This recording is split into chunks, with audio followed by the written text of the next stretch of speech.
Like 5,000 likes to this video, we will upload more patriotic news. Thank you. New emails show Comey and Lynch collusion over Tarmac meeting.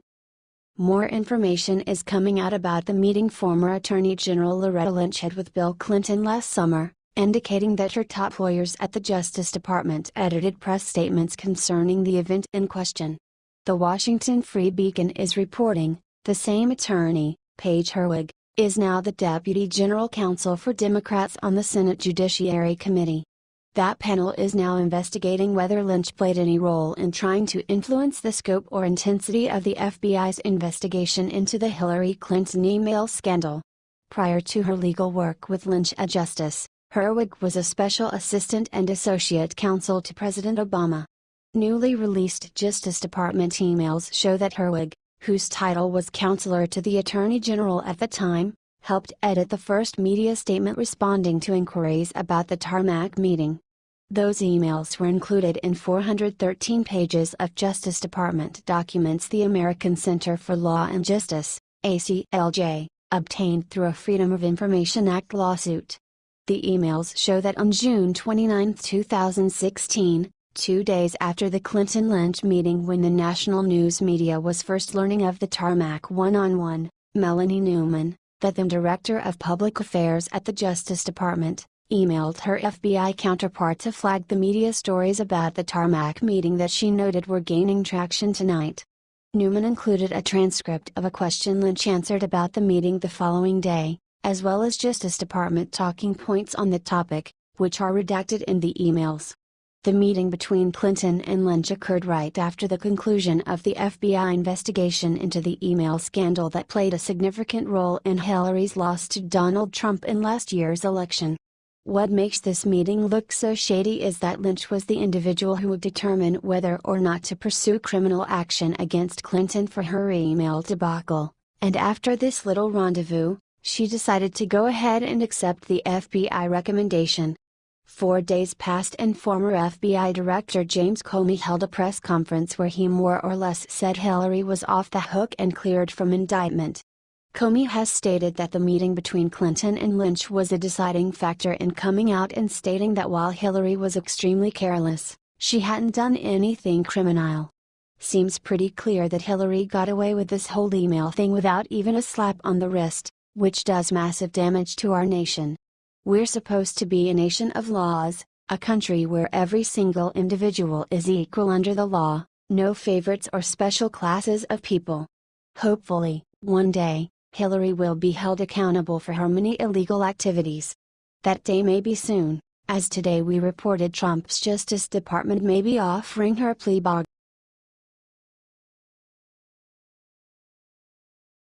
GOP Senator suggests John McCain's brain tumor affected his health care vote. Last month, Arizona Senator John McCain shot down the Obamacare repeal bill, effectively betraying the entire Republican Party. On Tuesday, McCain was humiliated when Senator Ron Johnson, RW, suggested in a radio interview that he only cast this vote because his brain cancer affected his ability to look at things logically. "I'm not gonna speak for John McCain. He has a brain tumor right now. That vote occurred at 1:30 in the morning, some of that might have factored in," Johnson said, according to Independent Journal Review. The stunt host then asked Johnson if he thought that the tumor was a factor in McCain voting no on the bill, at which time he tried to backtrack. "Again, I don't know exactly what we really thought, and again I don't want to speak for any senator," Johnson responded. "I really thought John was going to vote yes to send that to conference at 10:30 at night. By about 1 o'clock, 1:30, he voted no. So you have to talk to John in terms what was on his mind. It's already known that Democrats were in contact with McCain before the vote, so they likely influenced him."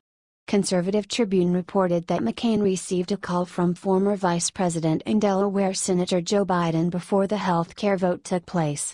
This has led people to speculate that Barack Obama's second-in-command influenced the Arizona senator to turn on his party. In addition, McCain took a call from Democrat Joe Lieberman, the Connecticut moderate who stood as Al Gore's running mate in the 2000 presidential election. Ed O'Keefe and Paul Kane wrote in the Washington Post that Biden, The former vice president, who often clashed in a collegial way with McCain on foreign policy matters, had a more emotional discussion with McCain. The Arizonan's brain cancer is the same diagnosis that Biden's son, Beau, received in 2013. He died 2 years later. Those conversations set in motion the most dramatic night in modern Senate history. What do you think about this? Let us know your thoughts in the comments section.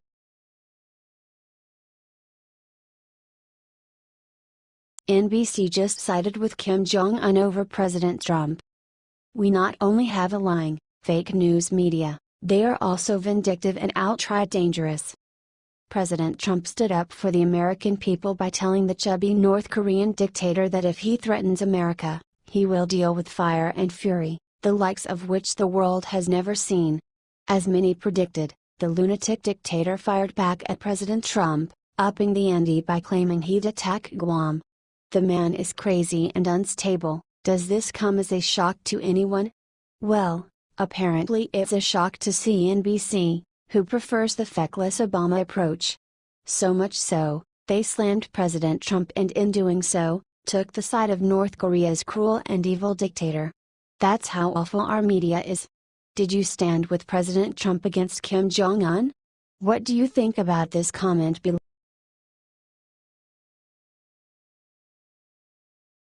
North Korea released a Canadian pastor and still holds 3 American citizens. As US and North Korea are having a combative relationship, North Korea just released a Canadian priest who is in their prison since 2015. Hyeon Soo Lim, 62-year pastor, was sentenced to lifetime in prison for attempting to take down Korean government, charges that the Canadian officials denied. Lim was released 2 months after an American student Otto Warmbier died in North Korea, after serving approximately a year in prison because he stole a propaganda poster. Lim came back with serious health problems, and he had a dramatic weight loss, stated Lisa Pak, a family spokesperson. We are relieved to hear that Reverend Lim is on his way home to finally reunite with his family and meet his granddaughter for the first time, Pak stated. There is a long way to go in terms of Reverend Lim's healing. Therefore, in the meantime, we ask the media for privacy as he reconnects with his loved ones and receives medical attention.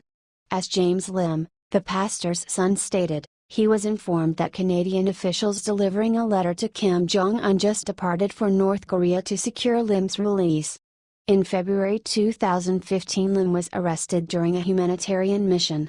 He was representative of the Light Korean Presbyterian Church, which he had led since 1986. As his family stated, Lim visited North Korea at least 100 times before he was arrested. North Korea has many other foreigners detained, among which are 3 Americans that we know of. Businessman Kim Dong-chul, imprisoned in October 2015, who was sentenced to a 10-year in prison for espionage. 2 other American citizens are detained for hostile acts against the government. Kim Sang-duk, an academic also called Tony Kim, was imprisoned in April. Researcher Kim Hak-song was imprisoned in May. Please share this post on Facebook with your thoughts. What is your opinion on this? Scroll down to comment below.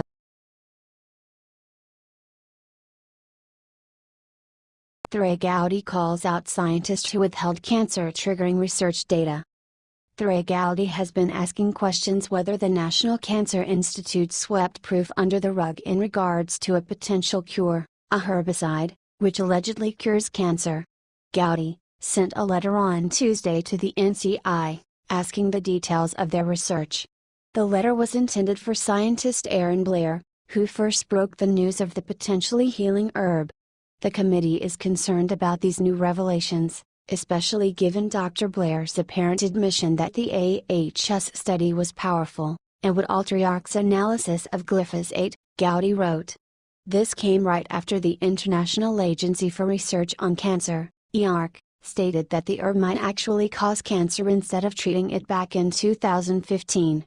Gowdy further asked for an in-depth proof that justified Blair's decision to conduct an individual study from the one carried out by IARC.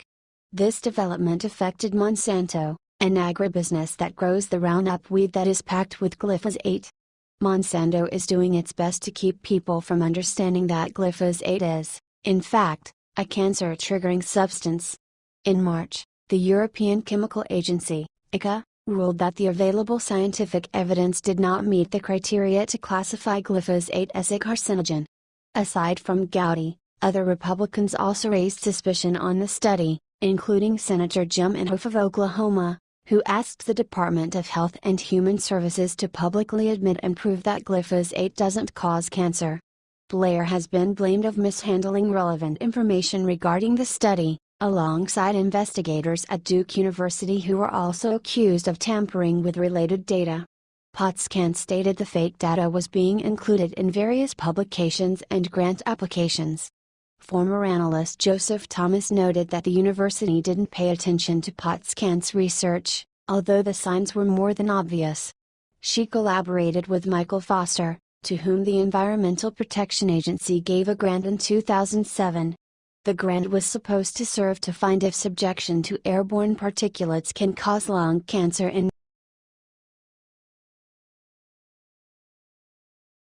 man who advised Michelle Obama on inedible school lunches arrested for defrauding lunch program.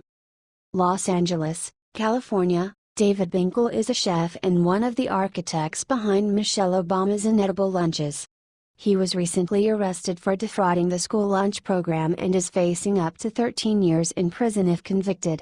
LA Times reports, David Binkle was hailed as a pioneer among school nutrition advocates for accomplishing a near Herculean task, using produce and meats provided by local growers to greatly reduce the number of fatty meals served in the nation's second-largest school district. The initiatives won the district numerous awards, drew praise from then First Lady Michelle Obama as she led a national push to combat childhood obesity, and earned Binkle appearances on TEDx Talks. The 55-year-old appeared in court on Tuesday and pleaded not guilty to 15 felony counts including embezzlement and misappropriation of public funds. He posted $220,000 bail and is scheduled to return to court in October. While recognizing that everyone is innocent until proven guilty, the charges against Mr. Binkle are extremely upsetting as they do not reflect the professionalism, ethics and character we expect of all LA Unified employees, the school district said in a statement. According to court documents, Binkle repeatedly misappropriated district funds in amounts ranging from $5,000 to $15,000 between 2010 and 2014. Prosecutors also allege that he forged an application to become a vendor with the district and failed to disclose outside financial interests. If convicted, he faces up to 13 years in prison.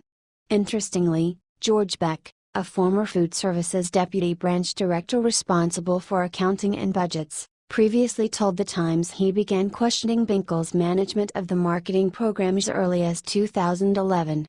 Beck says he was laid off in retaliation 2 years later while no action was taken against Binkle. Is anyone connected to the Obamas not a criminal? Michelle Obama's disgusting lunch program is a thing of the past. The children don't miss these plates of slop. Good riddance to the chef and to Michelle Obama's legacy.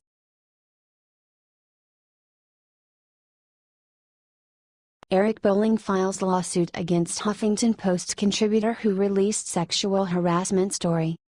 Last Friday, news of Fox News host Eric Bolling's suspension from the network stirred things up, as he was accused of sending photos of his private parts to his female colleagues. Since then, Bolling decided not to become the next Bill O'Reilly and spoke up immediately, promising to defend his honor and image to the best of his abilities. The report was released. Yash Raleigh, a contributor to HuffPost, who has become a thorn in Bolling's eye shortly after. Bolling's attorney, Michael J. Bowe, released a prompt statement in regards to the false claims. Mr. Bolling recalls no such inappropriate communications, does not believe he sent any such communications, and will vigorously pursue his legal remedies for any false and defamatory accusations that are made. Then, Bolling himself posted on Twitter, as far as the story goes, Bolling just dropped a lawsuit against the reporter, worth $50 million. Bolling is demanding to be paid a pretty sweet sum of $50 million as a compensation for suffering humiliation once the story broke. Afterwards, Yashwali responded to Bolling's demand via a very peculiar tweet. Bolling is represented in the case by the same law firm that is taking care of President Trump's legal affairs, which is Gassaut Benson Torres LLP. The firm is also handling cases of numerous other celebrities. The lawsuit's specifics are listed in the image below. Buckle up, folks, this is about to get turbulent.